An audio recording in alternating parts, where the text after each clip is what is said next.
가인은 그의 힘의 능력으로 수라는 말로 끝맺음을 했습니다. 에덴 동산에서 아담과 하와는 마귀의 유혹에 빠져 넘어졌습니다. 하나님의 명령에 순종하여야 서야 하는데 넘어진 것입니다.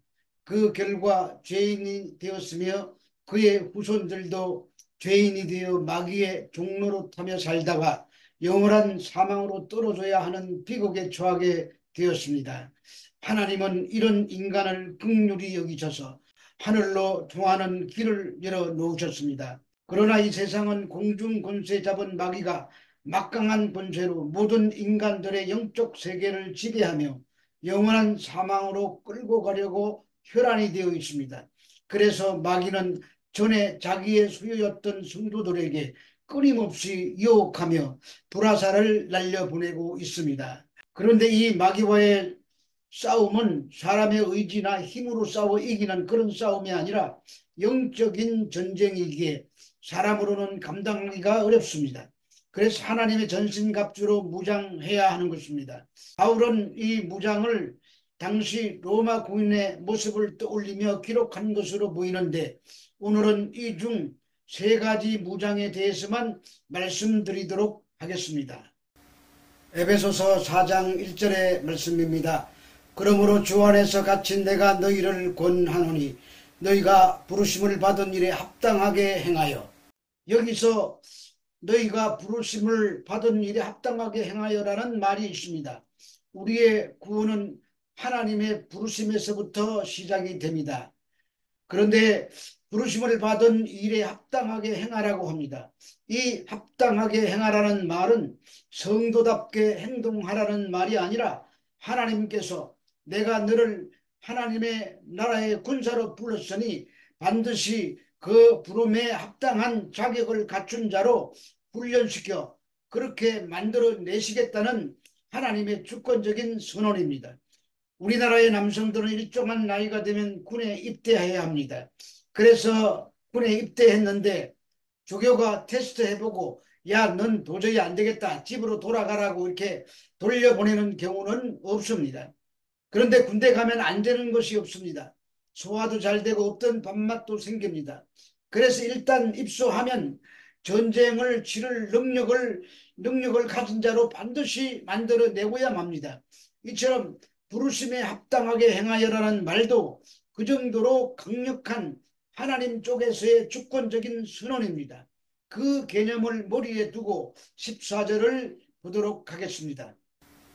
에베소서 6장 14절의 말씀입니다. 그런즉 서서 진리로 너희 허리띠를 띠고 의의 호신경을 붙이고. 그냥 서 있으라는 말이 아니라 허리에 띠, 호신경 이런 것들을 갖추고 있으라는 말입니다. 그리스도인들에게는 두 가지 부르심이 있습니다. 첫째는 개인적인 부르심이고 둘째는 공동체로의 부르심입니다. 공동체라는 말은 팀이라는 뜻입니다. 팀원들끼리 어깨와 어깨를 맞대고 스크럼을 짜서 공격해오는 적군을 막아내야 합니다. 고대 전쟁에서 이 스크럼이 굉장히 중요한데 개체인 한 사람 한 사람이 자기 위치에서 잘 버텨줘야만 합니다. 마찬가지로 여기 서기 위함이라는 말도 마치 스크럼을 짜고 적군의 공격을 버텨 견뎌내듯이 함께 버텨내는 것을 말합니다. 이 세상은 어마어마한 풍조의 악과 불의가 매일 교회 공동체를 향하여 돌진하고 있습니다. 성도 개인들을 향해서는 우는 사자와 같이 삼킬 자를 찾고 있습니다. 이 세상은 기본적으로 악한 구조와 악의 시스템과 악한 내용으로 가득 들어차 있습니다. 이 한복판에 성도들이 서 있습니다. 그래서 예수님께서 너희를 두고 가는 것은 양떼를 이리 가운데 두고 가는 것 같다고 하신 것입니다. 바로 이런 곳에서 하나님의 부름을 받은 교회와 성도가 끝까지 버티고 서 있어야 하는 것입니다. 그것이 이 세대를 본받지 말라는 뜻입니다. 그것은 끝까지 버티고 서 있는 것입니다. 버티려면 버티는 데 필요한 무장을 해야 합니다. 그 첫 번째 무장이 서서 진리로 허리에 띠를 띠는 것입니다. 허리에 띠를 매지 않으면 민첩하게 전투할 수가 없습니다. 고대 로마 시대에는 모든 옷이 전부 통짜였습니다. 그래서 띠를 띠지 않으면 옷이 활동하기에 거추장스럽습니다. 따라서 허리에 띠를 질끈 묶음으로써 전투하기에 좋게 만드는 것입니다. 이 허리의 띠가 이스라엘이 출애굽하기 전날 밤에 등장합니다. 6월절 식사를 하는데 주어졌던 명령이 허리에 띠를 띠고 손에 지팡이를 짚고 신을 신는 것이었습니다. 이 그림은 어딘가를 향하여 출발하는 나그네의 그림입니다. 그런데 이들 나그네의 길의 목적지는 광야도 아니고 가나안도 아니고 약속의 땅입니다. 여행을 떠나는 자들은 최소한의 것만 준비해서 떠나야 합니다. 세탁기도 가지고 가고 냉장고도 가지고 가는 여행자는 없습니다. 따라서 띠를 띠라는 것은 집중하고 절제하라는 말인 것입니다. 베드로전서 1장 13절의 말씀입니다.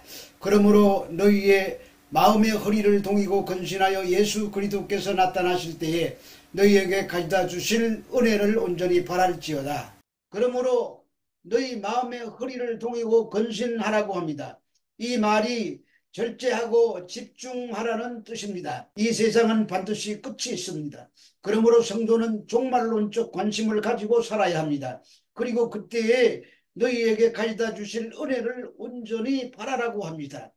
우리의 삶은 결국 이 두 가지에 초점이 맞춰져 있어야 합니다. 첫째는 다시 오실 신랑, 그분을 기다리는 삶이고, 두 번째는 그날에 우리를 위해 준비해 오실 주님과 하늘의 상속인 유업을 바라보는 것입니다.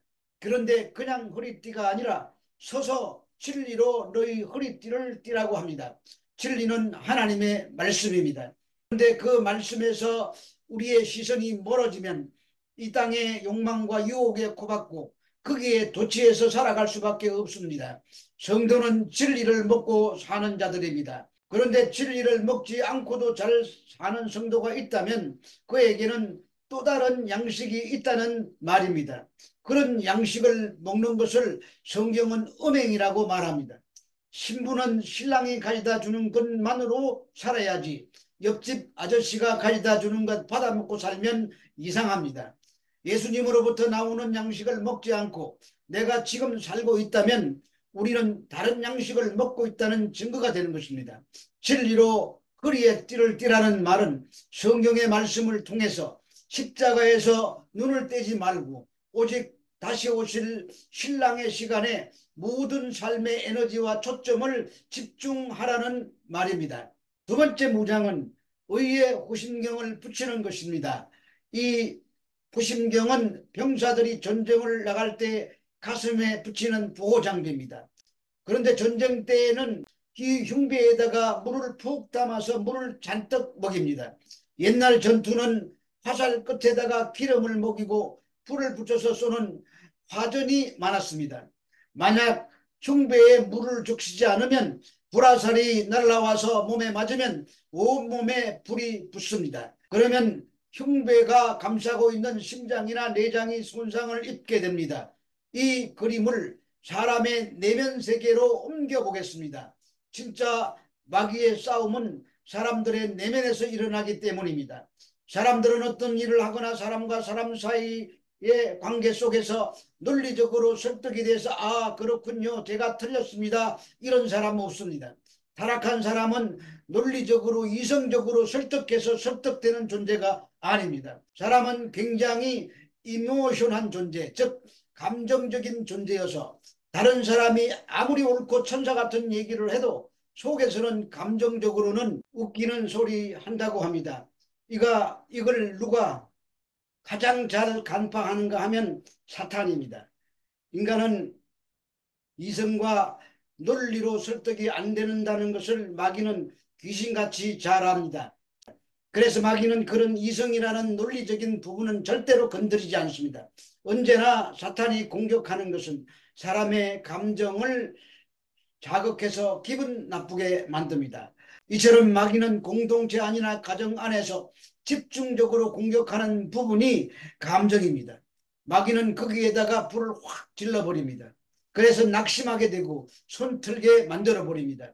그것이 마귀가 쏘아대는 불화살입니다. 그런데 이 흉배를 의의 구심경이라고 합니다. 그러면 이 의라는 수식어가 뭔지 알아야 합니다. 빌립보서 3장 2절에서 3절의 말씀입니다.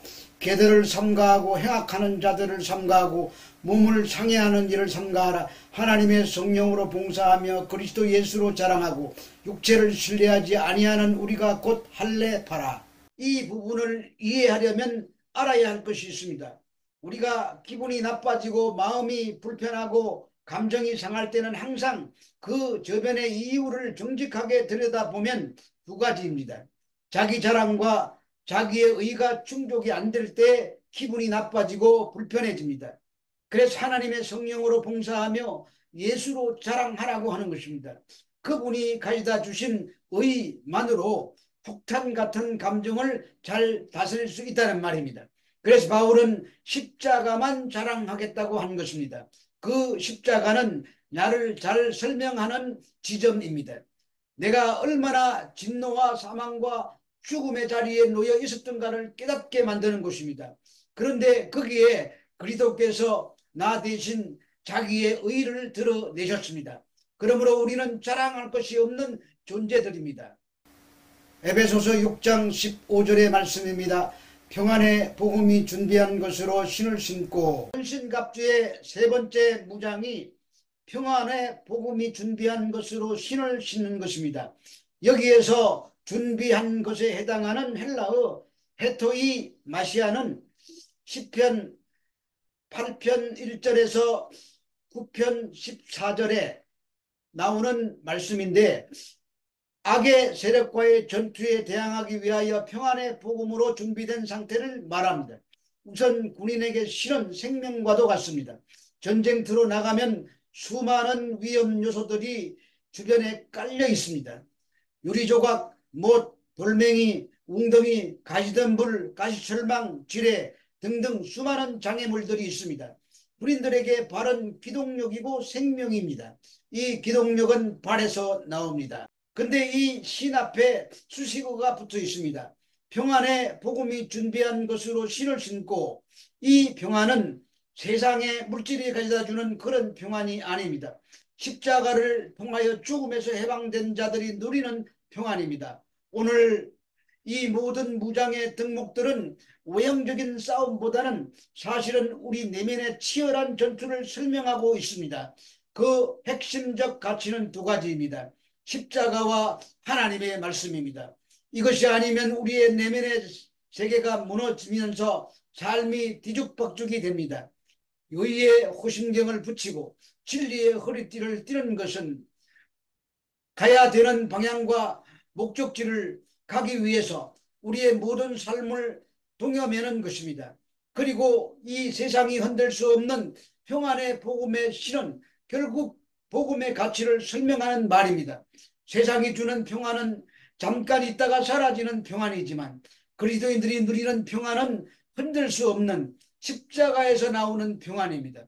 또 한 주를 살아가는 우리의 삶 속에서 이 말씀이 중요한 기도의 제목과 삶의 근거가 되시기를 우리 주 예수 그리스도 이름으로 축원합니다.